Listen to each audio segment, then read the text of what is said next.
नमस्कार। कभी सोचा है कि हमारी दुनिया में जो लाखों करोड़ों जीव जंतु हैं, उन्हें हम पहचानते कैसे हैं?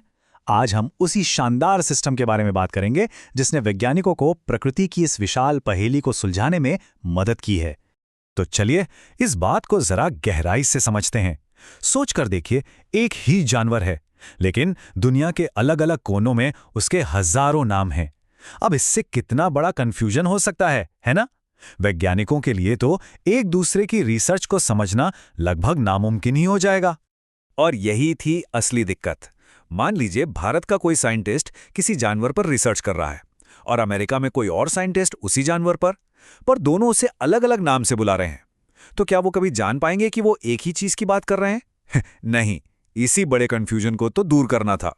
तो इस सारी गड़बड़ को, इस उलझन को सुलझाने के लिए साइंटिस्ट ने एक ऐसा सिस्टम बनाया जो हर एक जीव को, चाहे वो कितना भी छोटा हो या बड़ा हो, उसे उसका सही नाम और सही जगह देता है। और यहीं से हम कह सकते हैं बायोलॉजी का एक नया चैप्टर शुरू हुआ। इस कमाल के समाधान का नाम है टैक्सोनॉमी। अगर सीधे साधे शब्दों में समझें तो ये वो साइंस है जो सभी जीवों को पहचानने, उन्हें नाम देने और फिर उन्हें अलग अलग ग्रुप्स में बांटने का काम करती है। एक तरह से ये प्रकृति की बहुत बड़ी लाइब्रेरी की कैटलॉग है। इसको ऐसे समझिए जैसे हम एक बहुत बड़ी लाइब्रेरी में हैं। इस लाइब्रेरी में हर जीव एक किताब की तरह है। अब उस किताब को ढूंढने के लिए एक खास कॉल नंबर तो चाहिए ही होगा, है ना? बस ये वही खास नंबर है, एक ऐसा अनोखा नाम जो पूरी दुनिया में सिर्फ उसी जीव का हो।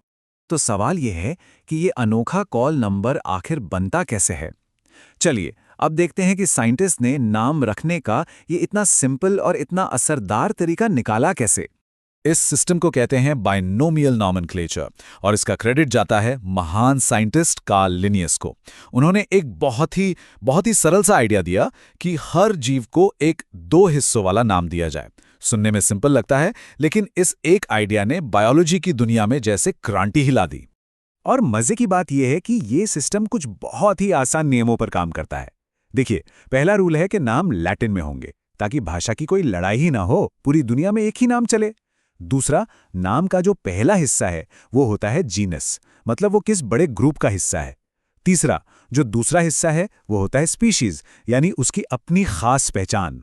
और चौथा, लिखने का एक तरीका है। जीनस का पहला अक्षर कैपिटल, स्पीशीज का छोटा और पूरा नाम इटैलिक्स में। बस।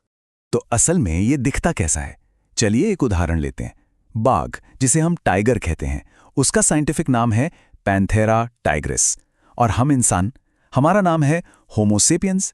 देखा, एकदम सटीक, एकदम व्यवस्थित। अब दुनिया के किसी भी कोने में चले जाइए, कंफ्यूजन की कोई गुंजाइश ही नहीं है। ठीक है, तो अब हमें ये तो समझ आ गया कि नाम रखे कैसे जाते हैं, पर क्यों ना ऐसे एक असली उदाहरण से समझें। चलिए फूलों की खूबसूरत और दिलचस्प दुनिया में चलते हैं। अच्छा, फूल आखिर होता क्या है? क्या ये सिर्फ खूबसूरत पंखुड़ियां हैं? बिल्कुल नहीं। ये असल में एक पौधे का पूरा भविष्य है, उसकी रिप्रोडक्शन की एक कमाल की मशीनरी। जरा इसकी बनावट को देखिए। इसके जो बाहरी हिस्से हैं, जैसे सेपल्स और वो रंग बिरंगी पंखुड़ियां, उनका काम है सुरक्षा देना और कीड़ों को अपनी तरफ खींचना।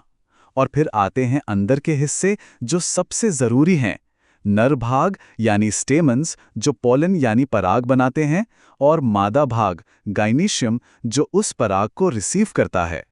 मतलब हर एक पंखुड़ी, हर एक रंग, हर एक खुशबू, इन सब के पीछे सिर्फ एक ही मकसद है, कामयाब तरीके से रिप्रोडक्शन करना। और ये जो पूरी प्रक्रिया है ना, ये 3 बहुत ही कमाल के स्टेप्स में होती है। सबसे पहले होता है पॉलिनेशन यानी परागण, यानी पॉलन का नर हिस्से से मादा हिस्से तक पहुंचना। इसके बाद होता है फर्टिलाइजेशन या निषेचन, जहां नर और मादा सेल्स आपस में मिल जाते हैं। और आखिर में यही फर्टिलाइज्ड हिस्सा एक बीज में बदल जाता है, जिसके अंदर एक नन्हा सा नया पौधा छिपा होता है। लेकिन रुकिए, कहानी यहीं खत्म नहीं होती। फूल का ये जो कामयाब रिप्रोडक्शन है, ये तो बस एक और शानदार बदलाव की शुरुआत है। फर्टिलाइजेशन के ठीक बाद फूल का वो हिस्सा जिसे ओवरी या अंडाशय कहते हैं, वो धीरे धीरे एक फल में बदलने लगता है। तो असल में फल क्या है? फल कुछ और नहीं बल्कि फूल का ही एक पका हुआ हिस्सा है, उसकी लाइफ साइकिल का आखिरी प्रोडक्ट। और जैसे जैसे पौधा अपनी सारी ताकत उस फल और उसके बीज को बनाने में लगाता है, फूल के बाकी हिस्सों का काम, मतलब पंखुड़ियों वगैरह का, वो खत्म हो जाता है और वो मुरझाकर गिर जाती हैं। तो फिर इस फल का असली काम क्या है? इसके दो बहुत ज़रूरी काम हैं। पहला तो ये कि वो अपने अंदर पल रहे कीमती बीजों को महफूज रखे, उनकी हिफाजत करे। और दूसरा काम ये है कि वो उन बीजों को दूर दूर तक फैलाने में मदद करे, ताकि नए पौधे नई नई जगहों पर उग सकें। और ये सारी बात हमें वापस वहीं ले आती है जहां से हमने शुरू किया था, चाहे वो एक बाग को पैंथेरा टाइग्रिस का नाम देना हो या फिर फूल से फल बनने के इस पूरे सफर को समझना हो। ये सब एक ही यूनिवर्सल भाषा का हिस्सा है। ये वो सिस्टम है जो हमें जीवन की इस खूबसूरत कहानी को समझने और दूसरों को बताने में मदद करता है। और ये बात सोचने पर मजबूर करती है नहीं? सोचिए, हर साल कितनी ही नई प्रजातियों की खोज होती है। प्रकृति की इस विशाल अनदेखी लाइब्रेरी में न जाने अभी और कितने पन्ने, कितने अध्याय बाकी हैं जिनके नाम लिखे जाने का इंतजार कर रहे हैं।